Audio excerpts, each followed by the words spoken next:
राम नारायण राम जीवन रे मनीष जेउ किछि चाहे सेठी बहुत सहजरे पाइपारे। आपण माने आपणक चारि पाखरे अनेक परिस्थिति देखिथिबे जेउठी लोक माने अत्यंत चिंतित रहंती, केही तांकर कार्य नेई चिंतित, केही शिक्षा नेई, आउ केही जीवन रे प्रगति न होइथिबारु चिंतित अछंती। किंतु जदि आपणक मनरे थिबा विवेक एवं जागृति को सुनिबे ताहाले आपण ठीक ज्ञानर अनुभूति करि पारिबे। ठीक ज्ञान आपणंकु मिलिले सफलतार सठिक पथ आपणंक सम्मुखरे देखिबे एवं सेही पथरे चालिले आपण जेउ किछि कल्पना करंती ताहा पाई पारिबे। एही कथा कहिले भूल हेबो नाही जे आजि मध्य समाजरे किछि शक्ति अछि जेउ माने भाग करी राज्य राजनीति खेलुछंती एवं आमे मध्य सेमानंकु अनुसरण करूछु, कारण आमे आमर भितरे अत्यंत दुर्बल होई जाइछु। आजि धर्मर नामरे लोकमानंकु भ्रमित करा जाउछि। एहा एक दुःखद घटना जे एक पाखरे एते अनेक शिशु अछंती जेमाने दिनकु एकथर भोजन मध्य मिलाई पारु नाहंती।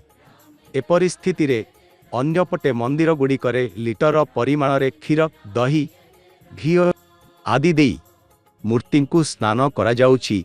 एहा एक ही धर्मर परिभाषा हेउ कि आमे समस्ते पांच तत्वरु निर्मित आमर समस्तंक दिगरे समान हृदय एवं मन अछि, किंतु एहा आपणंक उपरे निर्भर करे।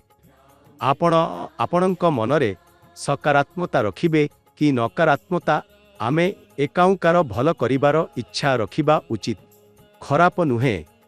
जेतेबेले मनीष लोभरे पड़ी जाए से देखि नाहांती जे से अन्य मानंकु केते पीड़ा देउछंती निज स्वार्थ पाई। केउठी एकाउकार हृदय भांगिबा उचित नुहे किंबा विश्वास भंग करिबा उचित नुहे। आमर धरित्री जव एवं तपस्यार भूमि, विश्वास आमर शक्ति, धैर्य आमर अनुशासन एवं प्रेम आमर आत्मविश्वास। एही गुणगुड़ी को हृदय रे धारण करी आगकू बढ़ी जाऊ, ताहा हेले गोटिए दिन लक्ष्य निजे आम सम्मुखरे आसीजिब। आउ काहाकू निम्न देखाइबार आवश्यकता नाही।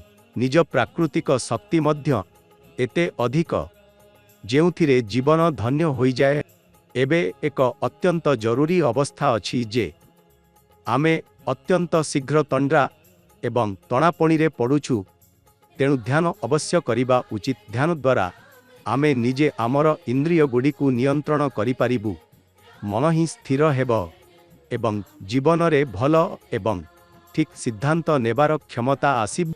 एही पृथ्वी रे 800 कोटी मनीष अछंती, किंतु आमे मनीष तियारी करा जाइथिबा धर्म रे भ्रमित हेउछु।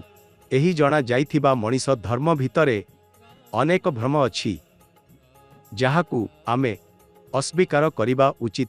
एही अन्याय ओ भ्रम को सम्मुख करिबार आवश्यकता अछि। जीवन रे आपण जे कोनोसी कार्य करंतु आपणंकर विवेक सबुबेले ठीक दिग निर्देशन देउछि। ते निज विवेक सुनंतु, आपणंक मनर अनुभव को अनुसरण करंतु एवं आपणंकर राम नारायण राम नाम सहित जोग होइबार प्रयास करंतु एवं आपण देखिबे किपरि जीवन रे क्षेमानंदर अनुभूति हुए।